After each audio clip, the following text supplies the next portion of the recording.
आइए प्रार्थना को शुरू करें आज के शाम की। मैं आशा रखता हूं कि आप सभी लोग प्रभु यीशु मसीह में आनंदित होंगे, खुश रहे होंगे। और क्योंकि हमारी रोज की आराधना है, रोज के वचन हम सुन रहे हैं, प्रार्थना में समय बिता रहे हैं, तो कैसे प्रभु का अनुग्रह हमारे साथ ना बना रहेगा। प्रभु यीशु मसीह का अनुग्रह आप सब पर बना रहे। आइए आज की इस आराधना को एक प्रार्थना के साथ हम शुरू करें। अपनी आंखों को बंद करेंगे, प्रार्थना करें। Hallelujah, hallelujah, hallelujah Lord Jesus. प्रभु यीशु, प्रभु धन्यवाद देते हैं आज के सुंदर शाम के लिए प्रभु, इस सुंदर अवसर के लिए प्रभु, इस मौके के लिए कि प्रभु आपने हमें इस आराधना में जुड़ने का मौका दिया प्रभु। कई तो आज के शाम के समय में नाना प्रकार के गतिविधियों में, सांसारिक रीतियों में व्यस्त हो गए होंगे, परंतु आपने अपने चाहने वालों को प्रभु और जितनों ने आपसे प्यार किया प्रभु, उन सबों को आपने अवसर दिया प्रभु कि वे इस आराधना में जुड़कर आपकी स्वर्गीय आशीषों को प्राप्त कर सके। प्रभु आपसे प्रार्थना करते हैं जो लोग इस आराधना में जुड़ना चाह रहे हैं, उनके सामने के हर एक रुकावटों को आप दूर कीजिए प्रभु। उनकी साधन की जरूरत को पूरा कीजिए, इंटरनेट की जरूरत को पूरा कीजिए, और समय मिले प्रभु अपने काम पर यदि किसी मार्ग में या कहीं पर भी फंसे हैं प्रभु, समय पर घर में लौट आए और इस आराधना में जुड़कर प्रभु आपके अभिषेक को प्राप्त करें प्रभु। प्रभु जैसे आज तक भी आपने हम सबों को संभाला, हमारी अगुवाई की, हमारा मार्गदर्शन किया प्रभु, आगे भी प्रभु आपकी दया में हमें इसी तरह चलाइए प्रभु। अब प्रार्थना हमारे उद्धार करता प्रभु यीशु मसीह नासरी के नाम से मांगते हैं, आमीन, आमीन, आमीन, आमीन। हालेलुया। आइए कुछ गीत को गाकर प्रभु की महिमा करेंगे हम लोग। हमारे सामने जो गीत आया है, इस गीत को सिंथिया और सिस्टर कामिनी मिलकर इस गीत में हमारी अगुवाई करेंगे। Praise the Lord Jesus। विनती मेरी तुझसे है प्रभु जी, कि रहूं मैं तेरे घर सदा, देखूंगा सुंदरता तेरी हरदम, और ना होऊंगा तुझसे जुदा। आनंद ऐसा और कहाँ है, यीशु तू ही जीवन की हर खुशी। प्यासा हूँ मैं तेरे लिए, कब मिलूं मैं तुझसे मसीह। विनती मेरी तुझसे है प्रभु जी, कि रहूं मैं तेरे घर सदा, देखूंगा सुंदरता तेरी हरदम, और ना होऊंगा अब तुझसे जुदा। आशीषों का तू है सोता, मेरे स्वामी मेरे दाता, महिमा का तू है राजा, करता तेरी आराधना। विनती मेरी तुझसे है प्रभु जी, कि रहूं मैं तेरे घर सदा, देखूंगा सुंदरता तेरी हरदम, और ना होऊंगा तुझसे जुदा। सच में ऐसा आनंद हमें कहां पर मिलेगा, यीशु में ही हमने हर खुशी को प्राप्त की है। आइए इस एक और गीत को हम गाकर कई टूटे हृदय वालों के लिए एक आशीष का कारण बने। Hallelujah Lord Jesus. टूट कर बिखरने न देगा मुझे यीशु मसीह का प्यार, जिसने अकेला न छोड़ा मुझे, कैसा अनोखा प्यार।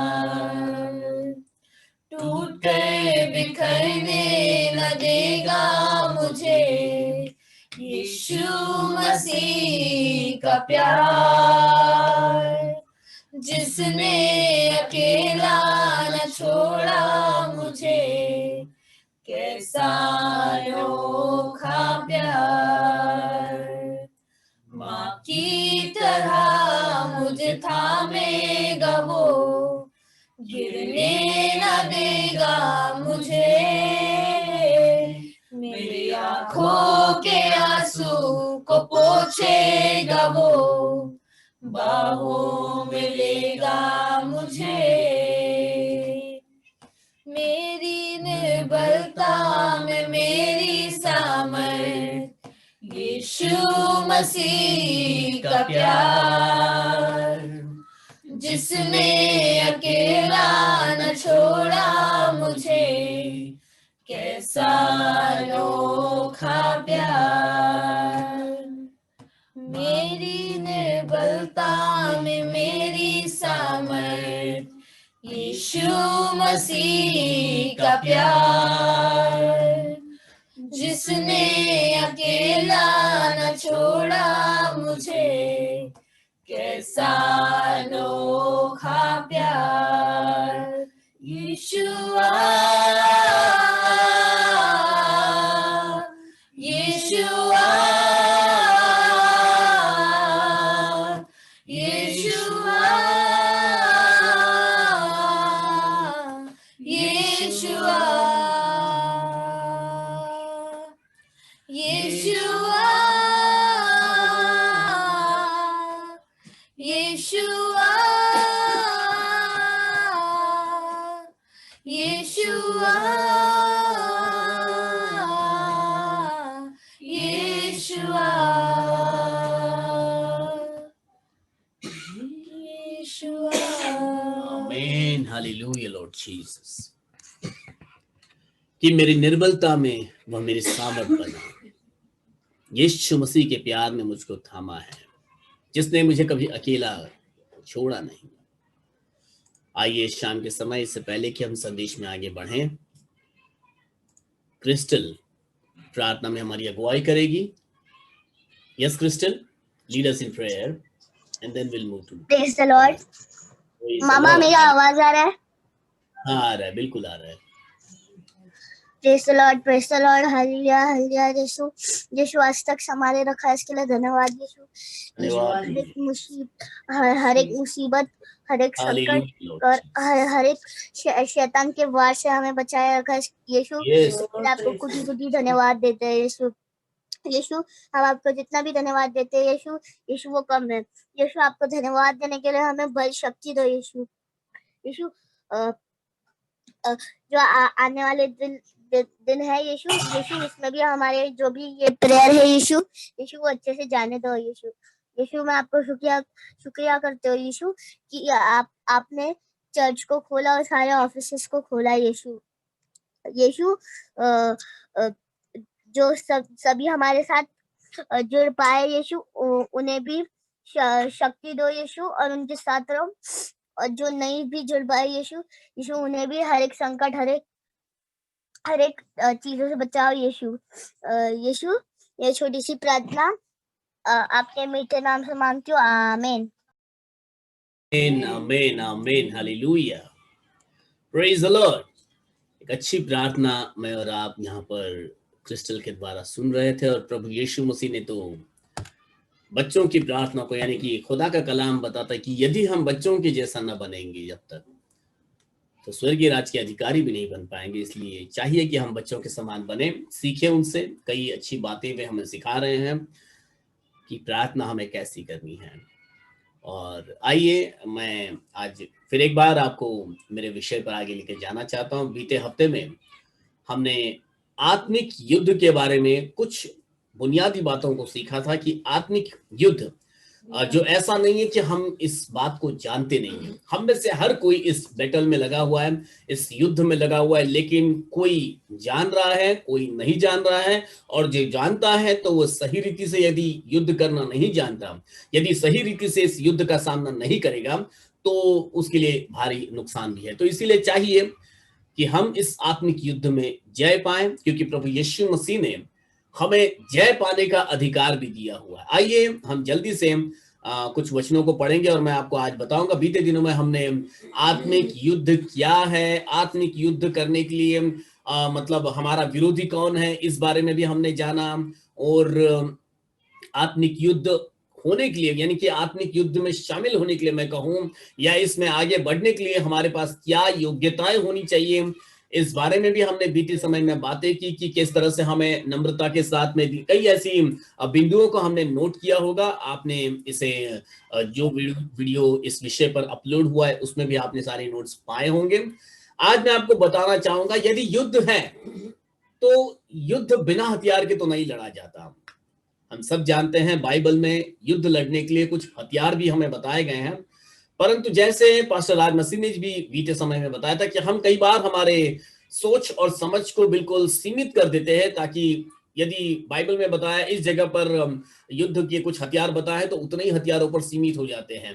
लेकिन बाइबल के अंदर कई ऐसी युद्ध के लिए हथियार हमको बताए गए हैं और वो मैं आपको बताना चाहूंगा। और सिर्फ हथियार ही नहीं, क्योंकि क्या होता है, एक योद्धा के पास सारे हथियार दे भी दो तो भी यदि उसे युद्ध की कला ना मालूम हो, यदि उसको युद्ध लड़ने के लिए वो मार्गदर्शन ना हो, यानी कि देखो आप कभी भी युद्ध का जो एक ग्रुप होता है बड़ा, जो युद्ध लड़ने के लिए तैयार होता है, उनका जो सेनापति होता है, वो सेनापति सिर्फ उनको डायरेक्शन नहीं देता, तो उनके मन को बूस्ट करता है, यानी कि उनको अच्छे शब्दों के साथ प्रोत्साहित करता है उनको, और वे उत्साहित हो जाते हैं। और तब जाकर वो कितनी भी कला जानते हैं, जब तक अंदर से वे जोश से ना भर जाए तब तक वे लड़ने की योग्यता को नहीं प्राप्त करते हैं। मैं आपको कुछ वचन बताना चाहूंगा, उसके बाद मैं आपको हथियारों के बारे में बताऊंगा। जल्दी से हम लोग निकालेंगे लूका उसके 10वें अध्याय के 9 वचन को हम देखेंगे।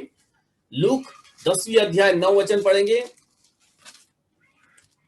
वहां के बीमारों को हाँ चंगा करो, हाँ, और उनसे कहो परमेश्वर का राज्य तुम्हारे निकट आ पहुंचा है। 19 आयत, सॉरी 10 अध्याय का 19 आयत पढ़ना। देखो मैंने तुम्हें सांपों हाँ और बिच्छुओं को रौंदने का, हाँ, देखो मैंने तुम्हें सांपों और बिच्छुओं को रौंदने का और शत्रु की सारी सामर्थ पर अधिकार दिया है, और शत्रुओं की सारी सामर्थ पर अधिकार दिया हुआ है, और किसी वस्तु से तुम्हें कुछ हानि न होगी। बस और किसी वस्तु से तुम्हें कुछ हानि नहीं होने वाली है। परंतु जैसा मैं हमेशा कहता हूं, विडंबना है, दुख है इस बात का कि जब सारी वस्तुओं पर ऐसा लिखा है, देखो मैंने तुम्हें सांपों और बिच्छुओं को रौंदने का अधिकार दिया है और शत्रु की सारी सामर्थ पर अधिकार दिया है, फिर भी आज आपके सामने एक कॉकरोच आ जाता है तो आप उछल कर खटिए पर बैठ जाते हो या दौड़कर घर के बाहर भाग जाते हो, ताकि कोई आए और आपके लिए वो कॉकरोच पकड़े, कचरे के डब्बे में डाले, मार दे या उसको फेंक दे, तब जाके आप अपने आप को सुरक्षित महसूस करते हो। तो ये भावनाएं हमारे अंदर कहां से आ रही है? ये घबराहट, ये डर, छोटे छोटे जंतुओं से जो हम घबरा रहे हैं, ये कहां से आया हुआ है? इसकी भी एक कुछ सच्चाइयां हैं, मैं आपको बताऊंगा बाद में। फिलहाल तो मैं आपको ये बताना चाहता हूं, युद्ध लड़ने से पहले हमें ये मालूम होना चाहिए कि जिससे हम युद्ध लड़ रहे हैं उसको हराने का परमेश्वर ने मुझे और आपको पूरा अधिकार दिया हुआ है। उसको पहले ही मैं और एक वचन आपको पढ़वाना चाहूंगा। रोमियो उसके 16 अध्याय के 20वें वचन को पढ़े जल्दी से। ये भी आपको वचन पढ़कर मालूम होगा कि हम तो पहले से ही जीत पा चुके हैं, पहले से ही शैतान को हमारे पैरों तले कर दिया है प्रभु ने। रोमियो उसके 16वें अध्याय के 20वें वचन को पढ़े जल्दी से। शांति का परमेश्वर हाँ, शैतान को तुम्हारे पांव से शीघ्र कुचलवा देगा। हाँ, शांति का परमेश्वर शैतान को शीघ्र ही तुम्हारे पांव से कुचलवा देगा। हालेलुया। तो शैतान तो हमारे पांव तले कुचलवाया जाने वाला है, मतलब उसकी ताकत तो कुछ है ही नहीं। हमें वो अधिकार, वो सामर्थ, वो स्थान हमको दिया गया है कि जहां से हम यदि उत्पत्ति से लेकर रेवलेशन तक देखेंगे, आप निर्गमन में देख सकते हो, यहोशुआ की पुस्तक में देख सकते हो, जब जब इजरायली लड़ने को आगे बढ़े और जब जब इजराइल के शत्रु इजराइल पर हमला करने को खड़े हुए, तो परमेश्वर ने उन्हें उनके हाथ में पहले से ही कर दिया था। बस चाहिए था कि इजराइल परमेश्वर पर भरोसा करे और आगे बढ़े। शत्रु तो उनके पैर के नीचे रौंदा गया, मतलब रौंदने के लिए ही खड़ा किया गया था कि तुम्हें जीतते हुए आगे जाना है, हारना नहीं है, क्योंकि हारोगे तब जब अविश्वास मन के अंदर आ जाएगा।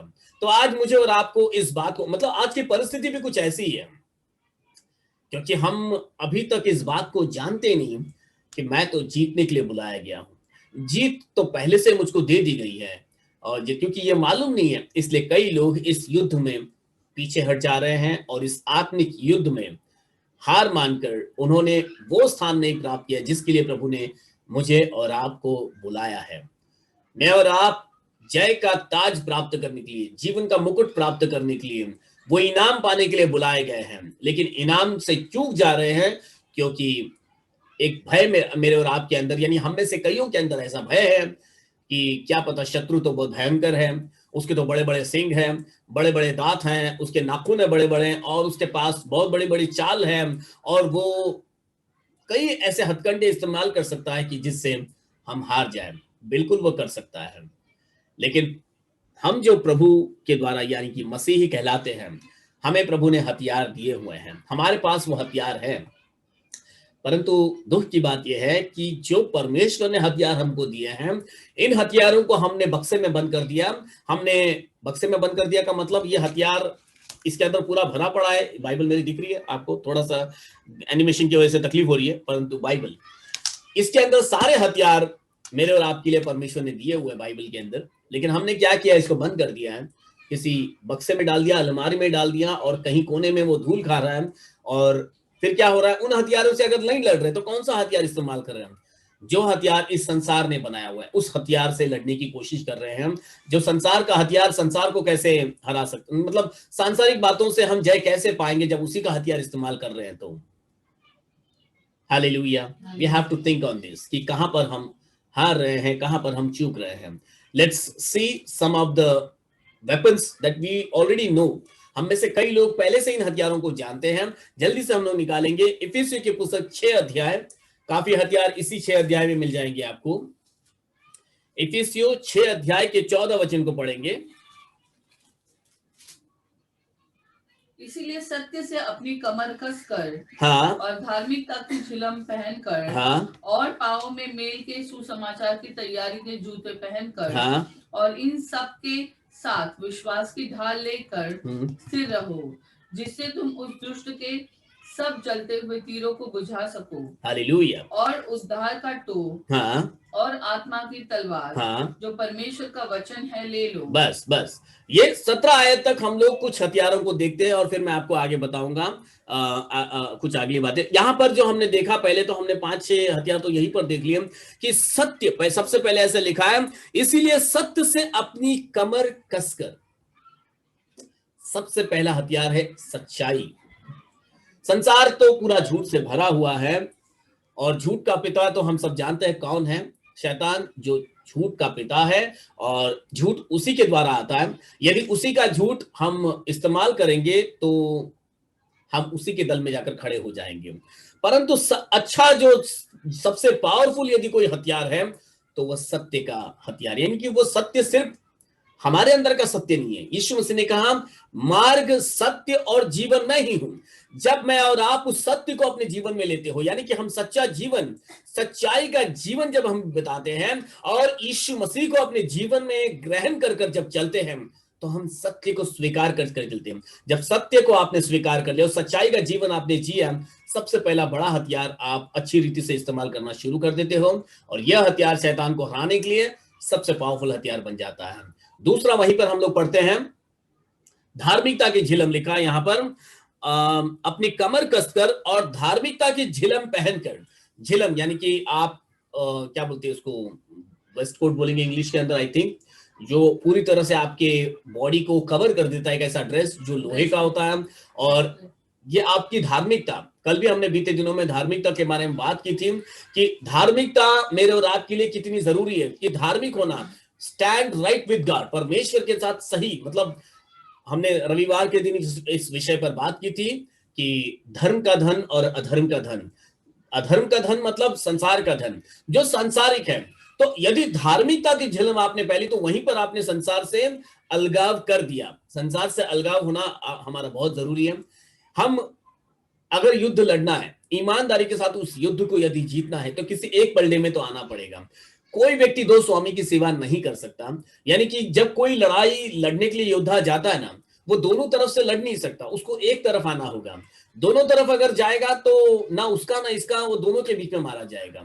और इसीलिए चाहिए कि हम धार्मिकता की झिलम पहन लें। यानी कि जब हम धार्मिकता को पहन लेंगे, धार्मिकता को स्वीकार करेंगे, मतलब हमने परमेश्वर की व्यवस्था को स्वीकार किया, परमेश्वर की बातों को अपने जीवन में ले लिया, और फिर हम परमेश्वर की ओर खड़े हो गए।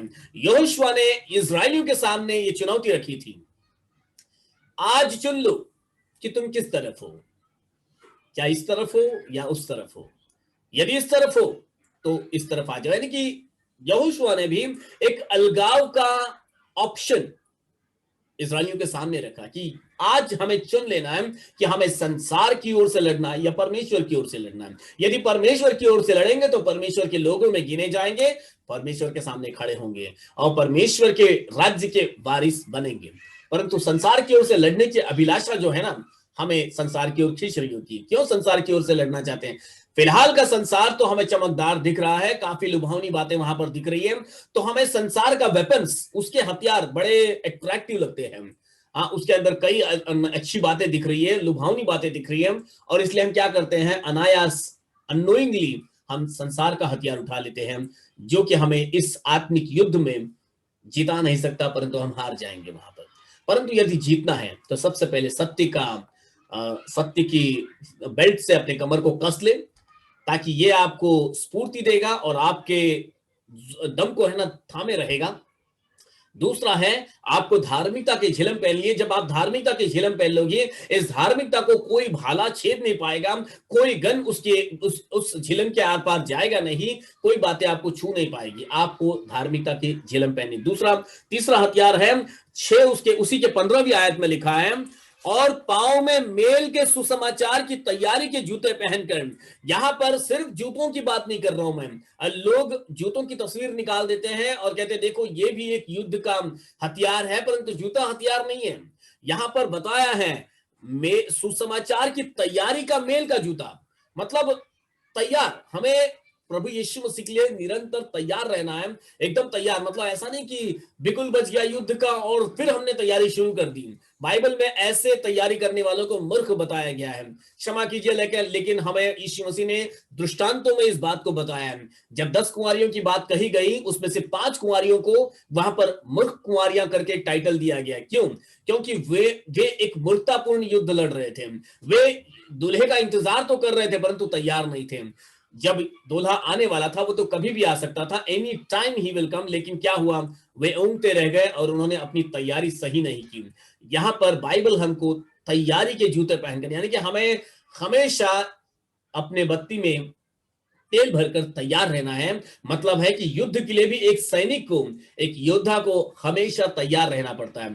बिल्कुल जूता उता पहन के, ऐसा नहीं कि अंतिम समय में मैं जूता पहनूंगा, वहां पर शत्रु ने हमला कर दिया, जब तक आप जूता पहनने लग जाओगे तब तक तो उसका भाला आके आपके शरीर के आर पार हो जाएगा और आप युद्ध हार जाओगे। लेकिन यदि एक सैनिक तैयार होकर बैठा रहे कि any time I am ready, मुझे बोलोगे तब मैं तैयारी करूंगा, जब तुरही फूंकी जाएगी तब मैं तैयारी शुरू करूंगा। This is the day that the Lord had made. आज वह दिन है जो यहोवा ने बनाया है, और आज यहोवा प्रभु यीशु मसीह हमसे अपेक्षा करता है कि आज इसी वक्त यदि तुरही फूंकी जाए तो हम सब उसके संग जाने के लिए या इस आत्मिक युद्ध में लड़ने के लिए हम पूरी तरह से तैयार रहे। सुसमाचार की तैयारी के साथ में लिखा है यहां पर। ऐसा नहीं कि मतलब तैयारी कैसे होगी? जब हम प्रभु यीशु मसीह का शुभ संदेश, सुसमाचार लोगों को सुनाते हुए प्रभु के साथ में उनका मेल कराएंगे, यह हमारी एक तरह की तैयारी दिखाई देगी। हम बिल्कुल उसके लिए कार्यरत रहेंगे। ऐसा नहीं कि गफलत में बैठे हुए जब तुरही फूंकी जाएगी, जब मुझे कोई चिन्ह मिलेगा तब मैं लोगों को बताना शुरू करूंगा और फिर मैं अपनी तैयारी शुरू करूंगा। नहीं, we have to be every time, always we have to be ready. और एक चौथी हथियार को हम देखेंगे, उसकी 16वीं आयत को पढ़ेंगे हम लोग। लिखा है, और इन सब के साथ विश्वास की ढाल लेकर स्थिर रहो। बहुत जरूरी है। आप युद्ध में यदि जा रहे हो और यदि आपके हाथ में ढाल नहीं है, यह ढाल मेरे और आपके विश्वास को दर्शाता है। ढाल एक योद्धा को अपने आप को बचाने के लिए काम आता है। जब शत्रु तलवार मारेगा, भाला मारेगा, तीर फेंकेगा, तो ढाल ही है जो आप अपने आसपास में घुमाओगे और हर हमलों से आप बच जाओगे। शैतान भी हर भजन संहिता उसके 91 में आप जब पढ़ते हो, वहां पर लिखा है, दिन में उड़ने वाले तीरों से वो आपको बचाएगा। लेकिन वो कैसे होगा? दिन में उड़ने वाला तीर से आप बचोगे कैसे? जब आप विश्वास में स्थिर रहोगे। यदि आपका विश्वास यीशु मसीह के ऊपर है, यदि आपने अंत तक धीरज बनाए रखा आपने, तो आपने शत्रु को भी अपने ऊपर जय पाने नहीं दिया और शत्रु आपके पैरों तले उस समय रौंदा जाएगा। आप जय पाओगे यदि विश्वास की ढाल आपके पास है। और एक उसी के 17 आयत को पढ़े देखेंगे हम लोग। और उद्धार का टोप और आत्मा की तलवार। उद्धार का टोप के बारे में मैं आपको बताना चाहता हूं। यहां पर हम सब स्वर्गीय स्थान में जाने के लिए पूरा संसार तैयार है। पूरी दुनिया चाहती है कि हम कहें कि हम, कोई कहेंगे हम जन्नत जाना चाहते हैं, कोई कहेगा हम स्वर्ग जाना चाहते हैं, इंग्लिश वाले कहेंगे हम हेवन में जाना चाहते हैं। लेकिन वहां तक जाने का रास्ता बिना उद्धार के तो होगा ही नहीं। यदि हमारा उद्धार ही नहीं हुआ, बाइबल के अंदर कई लोगों ने उद्धार की मांग की। यहां पर हम जब प्रेरितों की पुस्तक के अंदर हम देखेंगे, मैं वचन में निकलवाना चाहता हूं, वहां पर एक जेलर ने जो है पौलुस और सिलास के आगे घुटने टेक दिए और कहा, हे सज्जनों, उद्धार पाने के लिए मैं क्या करूं? मतलब उस जेलर को भी दिखाई दिया उद्धार का कितना बड़ा महत्व है, उद्धार हमारे लिए कितना जरूरी है। यदि उद्धार हमारे पास है या हमारे लिए एक सुरक्षा का कवच, यानी कि उद्धार हमको, हमारे अधिकार को हमारे बचाएगा, हमारे सिर को बचाएगा, तो उद्धार का टोप भी उस युद्ध में होना हमारे लिए उतना ही जरूरी है। तो हम में से यदि किसी का उद्धार नहीं हुआ है, यदि आप में से कोई आज पहली बार हमें सुन रहे हैं, आपने यदि मसीहियत को अभी अभी जानना शुरू किया है, तो मैं आपको आज शाम को यह चुनौती देना चाहता हूं। चुनौती ने मैं आपसे आह्वान करना चाहता हूं कि आप उद्धार की आशा लगाकर मुझसे बात करें या किसी मसीही से जिसका उद्धार हुआ है, जिसने बपतिस्मा लिया है, उनसे बात करें और उद्धार की चाह में अपने कदमों को आगे बढ़ाएं। क्योंकि यदि उद्धार हमारा नहीं हुआ है, यदि साल्वेशन हमको मिला नहीं है, यदि तारण हमको मिला नहीं है, तो हमारे लिए युद्ध लड़ना बहुत कठिन हो जाएगा। क्योंकि उद्धार में ही बहुत सारी सुरक्षा हमको मिल जाती है। उद्धार ही आपके जीवन में आपके पाप की क्षमा को लेकर आती है। उद्धार ही आपको लहू की सुरक्षा देती है। उद्धार ही आपको चंगाई भी देती है। उद्धार ही आपको शत्रुओं के जबड़े में जाने से बचाती है। तो उद्धार का टोप होना तो बहुत जरूरी है। सो उद्धार की टोप की चाह रखेंगे हम। उसी 17वें आयत में लिखा है कि आत्मा की तलवार। आत्मा की तलवार मतलब ऐसा नहीं कि कोई तलवार की बात की। बाइबल में परमेश्वर के वचन को तलवार की उपाधि दी गई है कि परमेश्वर का वचन दोधारी तलवार के समान है। परमेश्वर का वचन एक ऐसी तलवार है जो सुनने वाले को और बोलने वाले को दोनों को छेदती है। इस एक वचन को जो है एक तलवार की उपाधि दी गई है। यह तलवार लेकर हमको चलना है। यदि वचन मेरे और आपके सामने, यदि याद आप सबों को मालूम होगा, जब यीशु मसीह का शैतान के साथ में सामना हुआ था और शैतान के साथ में जब आर्ग्यूमेंट चल रहा था, शैतान लुभा रहा था, शैतान चाहता था कहीं ना कहीं यीशु मसीह गलती कर डाले और फंस जाए, लेकिन यीशु मसीह के पास वचन की तलवार थी, क्योंकि वो तो खुद ही वचन था, वो खुद ही वचन है। तो वचन से ही शैतान को हरा दिया और शैतान यीशु मसीह के सामने से निकल गया। आज मैं और आप भी यदि इस सुसमाचार के आत्मा की तलवार को लेकर यदि हम चल रहे हैं, तो हमारा हारना बिल्कुल भी पक्का नहीं है। बिल्कुल हम हारेंगे नहीं, परंतु हम जय की ओर आगे बढ़ते जाएंगे। So we have to remember this. ये जो अभी मैंने आपको बताया, ये तो इफिसियों की पुस्तक में हमने इन हथियारों के बारे में देखा। थोड़ा सा और हथियारों के बारे में हम देखते हैं। रोमियो की पुस्तक उसके 13 अध्याय के 12 वचन को निकालेंगे जल्दी से। Book of Romans chapter 13:12। Yes, रात बहुत बीत गई है रात बहुत बीत गई है और दिन निकलने पर है। हाँ, इसीलिए हम अंधकार के कामों को त्याग कर अब हमें क्या करना है? यदि युद्ध जीतना है तो अंधकार के कामों को त्याग कर ज्योति के हथियार बांध लो। अब ज्योति का हथियार हमको बांधना है, क्योंकि अंधेरे को यदि जीवन में लेकर रखा है तो अंधेरे में शत्रु का हमला हमको कहां पर दिखाई देने वाला है? अंधेरे में हमें शत्रु का हमला बिल्कुल समझ में नहीं आएगा, वो कहां से तलवार चला रहा है, कहां से भाला फेंक रहा है। लेकिन जब तक आप ज्योति में नहीं आओगे, जब आपके पास रोशनी है, प्रभु यीशु मसीह की ज्योति है, तो शत्रु के हर हमले आपको दिखाई देंगे। लिखा है अंधकार के कामों को त्याग दे जो इस संसार के काम हैं। इस संसार ने पूरे दुनिया भर में अंधकार फैला दिया है। हमें चाहिए कि उन अंधकार के कामों को हम त्याग दें, उन अंधकारमय विचारों को अपने जीवन से निकालें, ज्योति के हथियारों को अपने जीवन में हम लें, क्योंकि रात तो बीत गई है, दिन निकलने वाला है, समय आ गया है तैयार होने का, युद्ध में आगे बढ़ने का। क्योंकि अब तो हाँ बहुत समय हो गया, क्या बोलते, किनारा काफी दूर दिख रहा था, लेकिन वचन तो हमको बताता है ज्यादा दूर नहीं है, दिन निकलने वाला है। अब क्या करें? जब दिन निकलने वाला है तो अंधेरे के कामों को त्यागे। अब तक जो अंधेरे के अंदर अपना पैर जमा कर बैठे हुए थे उसमें से बाहर निकले, उजाले में आए, ज्योति के हथियार को थाम ले, तब जय की ओर आगे बढ़ोगे। आइए एक और वचन को निकालेंगे, प्रकाशित वाक्य 12 अध्याय, बुक ऑफ रेवलेशन चैप्टर 12 और उसके 11वें वचन को पढ़ेंगे हम लोग। वे मेमने के लहू के कारण आमीन, और अपनी गवाही के वचन के कारण प्रेज द लॉर्ड। उस पर जयवंत हुए। यहाँ पर दो हथियार हमने देखा 12वीं अध्याय के 11 वचन में। एक तो मेमने का लहू है और दूसरा है हमारी गवाहियां। ये दो चीज सबसे पहले तो चाहिए कि हम प्रभु यीशु मसीह के रक्त पर यकीन करें, प्रभु यीशु मसीह के लहू से अपने आप को हम ढांपें। वचन तो बताता है कि वे मेमने के लहू के कारण जयवंत हुए, लहू के कारण और अपनी गवाही के वचन के कारण उस पर जयवंत हुए। किस पर? उस विरोधी पर जो हम पर हमला करता है, जो हमें हराना चाहता है, जो हमारा शत्रु है, जो हमसे लड़ रहा है। वास्तविकता में नहीं लड़ रहा, तलवार से नहीं लड़ रहा, किसी गन से नहीं लड़ रहा, लेकिन हमारे साथ वो आत्मिक युद्ध कर रहा है।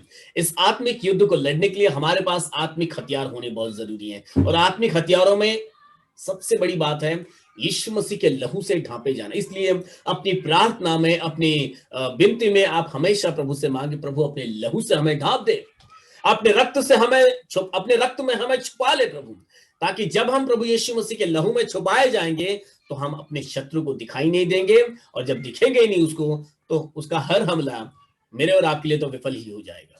वो सारे हमले जो वह हम पर कर रहा होगा वो वास्तविकता में हम पर नहीं कर रहा होगा, परंतु वो यीशु मसीह के लहू पर कर रहा होगा। और जब यीशु मसीह के लहू पर वो हमला करेगा तो क्या वो जीत पाएगा? किसी और से भी जीत नहीं पाएगा, क्योंकि यीशु मसीह के रक्त ने ही उसको हरा दिया है। हालेलुया। उसी में हमारी गवाही के बारे में लिखा है, और वे अपनी गवाही के वचन के कारण, हमारी गवाहियां भी जो है ना वो शैतान को हराती है।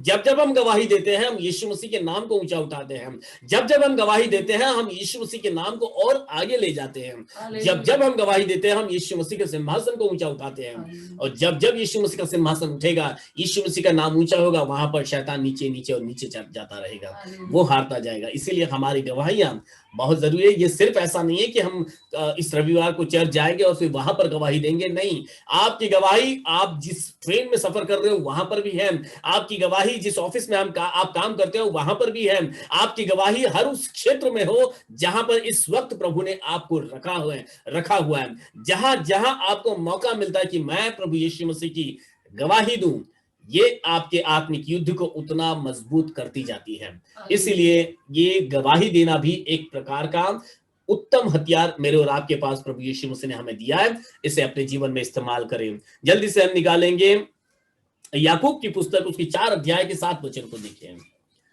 Book of James chapter 4:7। Yes, मैं पढ़ लूं। 4:7। इसीलिए परमेश्वर के अधीन हो जाओ। आमीन, हालेलुया। इसीलिए परमेश्वर के अधीन हो जाओ और शैतान का सामना करो, और फिर शैतान का सामना करो, वह तुम्हारे पास से भाग निकलेगा। तो वो तुम्हारे सामने से भाग निकलेगा। आखिरी में मैंने ये वचन इसीलिए पढ़वाया है, सारे हथियार जब हमारे पास है, कहीं हमारे मन में ये ना आ जाए क्योंकि अब तो हथियार बहुत मिल गए, पहले तो लग रहा था कि 6 और 7 हथियार से मैं काम चला लूंगा, उद्धार का टोप, विश्वास का ढाल, झिलम, जूता, तलवार मिल गया, मैं अब तो, और फिर उसके बाद मैंने आपको बताया यीशु मसीह का लहू, और भी आपको मैंने बताया, ये सारे हथियार मिल गए। तो ये ना सोचे कि अब मैं आगे बढ़ जाता हूं और मैं जीत जाऊंगा। आपको बहुत जरूरी है इस बात को ध्यान में रखना, चाहे दुनिया भर के हथियार आपके पास हो, बाइबल के सारे हथियार आप अपने पास ले लो, लेकिन यदि परमेश्वर की अधीनता से बाहर जाकर यदि लड़ोगे तब भी जय नहीं मिलने वाली। इसीलिए वचन, आखिरी वचन ऐसा बताता है, इसीलिए परमेश्वर के अधीन हो जाओ। अधीनता का महत्व बहुत बड़ा है। परमेश्वर के अधीन होने के लिए आप यहां वहां ताकोगे कि परमेश्वर कहां पर है, कैसे हम परमेश्वर के अधीन में हो जाऊं। परमेश्वर ने इस पृथ्वी पर आपको जो अधिकारी दिए हैं ना, उन अधिकारियों के अधीन में हो जाऊं। परमेश्वर ने आपके आसपास में जो वचन देने वाले, जो आपके मेंटर्स है, जो आपको समझाने वाले हैं, उनके अधीन हो जाऊं। कोई एक अधीन, किसी सिखाने वाले, किसी बड़े के अधीनता में हम चले जाएं और परमेश्वर की ओर अपना नजर उठाएं। अधीनता का महत्व आप जान ले। जब तक हम सबमिशन में नहीं आएंगे, समर्पण का जीवन न जिएंगे, समर्पण हर क्षेत्र में, समर्पण वचन के सुनने में, समर्पण परमेश्वर के सामने दान दशमांश के डालने में, परमेश्वर के नियमों का पालन करने में, बाइबल पढ़ने में, प्रार्थना करने में, हर क्षेत्र में समर्पण बहुत बहुत बहुत महत्वपूर्ण है। इसीलिए याकूब की पुस्तक बताती है, इसलिए परमेश्वर के अधीन हो जाओ और फिर शैतान का सामना करो इन सारे हथियारों के साथ। जो हथियार मैंने अभी आपको बताया, सत्य, धार्मिकता, तैयारी के जूते, विश्वास की ढाल, उद्धार का टोप, परमेश्वर का वचन, ज्योति, मेमने का लहू और हमारी व्यक्तिगत गवाहियां, ये सारे हथियार आपके तब काम आएंगे जब आप परमेश्वर के अधीन में जाकर काम करोगे। यहोशुआ को परमेश्वर ने आशीषित किया था कि तू जहां जहां कदम रखेगा तो जय पाएगा और मैं सारे शत्रुओं को तेरे हाथ में रखूंगा। तो यहोशुआ ने अपने तरीके से नहीं लड़ाई लड़ी, हमेशा उसने परमेश्वर को आगे रखा, हमेशा उसने परमेश्वर की ओर निगाहें ताकी। और बाइबल के सभी योद्धा, I am not talking about only Joshua, Bible में जितने भी योद्धा है, लेकिन जिस योद्धा ने भी अधीनता से बाहर निकल गया, सबसे बड़ा उदाहरण समसोन से देख सकते हैं। समसोन जब तक परमेश्वर की अधीनता में था उसको कोई हराने वाला था, लेकिन जिस दिन वो अधीनता से बाहर निकल गया अपने जीवन में वो बहुत बड़ा नुकसान कर बैठा और हम जानते हैं उसका अंत कैसे हो गया। बाइबल में अधीनता का बहुत बड़ा महत्व है। परमेश्वर के अधीन हो जाओ। अगर यदि अपने आप को, यदि हम कुछ समझ रहे हैं तो अधीन हो जाओ परमेश्वर के, समर्पित हो जाओ प्रभु को, और तब आप युद्ध लड़ो। यह आत्मिक युद्ध आपके लिए कुछ भी नहीं रहेगा। शैतान यूं भाग जाएगा आपके सामने से, क्योंकि आपके पास इन सारे हथियार तो है ही है, परंतु सबसे बड़ी ढाल आपके पास है कि आप परमेश्वर की अधीनता में हो गए हो। मेरे भाइयों और बहनों, मैंने 4 सेशन, मेरे ख्याल से 3 सेशंस में आपको मैंने ये बताया है, हमारा आत्मिक युद्ध यूं तो आसान बिल्कुल भी नहीं है, क्योंकि मैंने तो जितने बातें बताई है, यदि इन सारी चीजों से लड़ेंगे तो कुछ भी नहीं है, परंतु यदि उसको आत्मिक नजरों से देखोगे तो ये थोड़ा कठिन जरूर है। जैसे मैं हमेशा बताता हूँ, मसीह जीवन फूलों पर चलना नहीं है, परंतु कांटों पर चलना है। लेकिन गीतकार भी तो बताते हैं, कांटों पर चलना है, चलना कठिन है, परंतु फिर भी हमको चलना है, क्योंकि जब चलेंगे तो प्रभु का वचन पूरा होगा कि सकरा है वो मार्ग जो जीवन की ओर जाता है और चौड़ा है वो मार्ग जो विनाश की ओर जाता है। तो सकरे मार्ग में तकलीफें हैं, मुसीबतें हैं, लेकिन इस मार्ग में चलते हुए प्रभु यीशु मसीह यदि हमारे संग है तो ये मार्ग हमारे लिए आसान भी हो जाएगा और इस मार्ग में हम जय भी पाएंगे। सो प्रभु यीशु मसीह आज के इस वचन के पढ़े जाने पर हम सबों को आशीषित करें। आइए एक प्रार्थना के साथ आज की सभा को हम समाप्त करेंगे। आज भाई श्री सुंदर हमारे साथ में हैं, वे प्रार्थना में हमारी अगुवाई करेंगे और फिर हम आज की सभा को यहाँ समाप्त करेंगे। इथुन करा या माइक पर Praise the Lord Jesus. Hallelujah, Lord. धन्यवाद धन्यवाद प्रभु जी। Thank you, Lord Jesus. इस शाम के अवसर पर प्रभु जी आपने हमें आपके Hallelujah. सानिध्य में, आपके उपस्थिति में लाया प्रभु जी, Lord, उसके लिए thank you, धन्यवाद हो Lord Lord Jesus. Jesus. Hallelujah. प्रभु जी शाम के समय Hallelujah, Lord. आपके सेवक ने जो आपके द्वारा भेजा गया Hallelujah, संदेश, Lord. आत्मिक भोजन हमें मिला प्रभु जी, उसके लिए धन्यवाद करते Thank हैं you, प्रभु Lord. जी। Hallelujah. ओ लॉर्ड जीसस, आपके वचन के द्वारा, सत्य के द्वारा और लहू Hallelujah. के द्वारा प्रभु जी हमें उस शैतानी शक्ति से लड़ने के लिए जो आपने हमें ये हथियार दिए हैं, Yes, Lord Jesus. उनका उपयोग हम उस शैतान से लड़ने के लिए करें प्रभु Oh, जी। yes, Lord.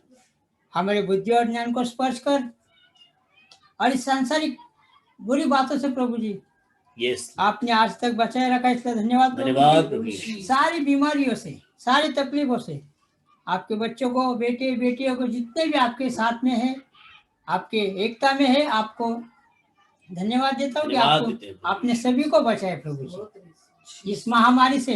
लॉर्ड आई जब थैंक बहुत से लोग इस दुनिया को छोड़ के चले गए प्रभु जी, प्रभु यीशु। उस महामारी से आपने हमें उस महामारी को छूने तक नहीं दिया प्रभु जी। Yes hallelujah. हमारे हर एक रिश्तेदार, भाई बहन जो भी है, उन सभी को आपने बचाए रखा प्रभु जी। Thank you Lord. प्रभु जी सचमुच आपका लहू हमारे दरवाजे की चौखट पर लगा हुआ है, यस ये हमारा विश्वास है, और विश्वास करते हैं प्रभु जी कि आपके उस लहू के द्वारा हम बचाए गए प्रभु जी। जैसा आपने मूसा को वचन दिया था, उसी के अनुसार प्रभु जी आपने हमारे हालेलुया। जीवन में भी वो कार्य किया प्रभु। Yes hallelujah. आपने जो प्रतिज्ञाएं की है लॉर्ड आई कि थैंक मैं तुझे कभी छोड़ूंगा नहीं प्रभु जी, सचमुच हालेलुया। प्रभु जी हमारे जीवन में वो प्रतिज्ञाएं पूरी होती है, यस थैंक यू लॉर्ड। और आपका वचन कभी खाली नहीं जाता, ऐसा कहते आमीन हैं। हालेलुया। सब कुछ टल जाएगा, लेकिन प्रभु जी आपका वचन नहीं टलेगा। नहीं टलेगा वो लॉर्ड। परमेश्वर आज के इस संदेश के लिए धन्यवाद देता हूँ धन्यवाद प्रभु यीशु। कि आपने सुंदर सा वचन हमें दिया, थैंक यू और लॉर्ड। हम आत्मिक तैयारी करें शैतानी शक्तियों से लड़ने के लिए, बुराइयों से लड़ने के लिए, हालेलुया। इस सांसारिक सुखों से लड़ने के लिए प्रभु जी आपने इस पृथ्वी पर हमें रखा, उसके लिए धन्यवाद। धन्यवाद प्रभु यीशु। प्रभु जी आगे का समय आपके हाथ में देता हूँ, और आपके सेवक ने आपके द्वारा भेजा गया जो वचन हमारे दिलों में, हमारे दिमाग में डाल दिया प्रभु जी, उसके अनुसार हम कार्य करें प्रभु जी। यस हम अपने आप को आपके सामने समर्पित करें, लॉर्ड जीसस। आपके वचन के द्वारा चले प्रभु जी, उसके लिए हमें सहायता और मदद करो। आपकी कृपा हम पर बनी रहे, आपकी आशीष बनी रहे प्रभु जी। यीशु। और जितने भी भाई बहन बच्चे सब इस सभा से जुड़े हुए, उनको आशीष देना, चंगाई देना, चंगाई। और आपके लहू के साथ में, लहू के द्वारा उनको संभाले रखना। यस ये छोटी सी प्रार्थना हमारे उद्धारकर्ता यीशु मसीह नासरी के नाम से मांगते हैं। आमीन आमीन आमीन। स्वर्गीय मर्त्य पाताल के खुदावन प्रभु यीशु मसीह का अनुग्रह और उसकी दया, प्रभु यीशु मसीह की आशीषें और शांति हम सबों के संग प्रभु यीशु मसीह के दूसरे आगमन तक बनी रहे। आमीन आमीन आमीन आमीन हालेलुया।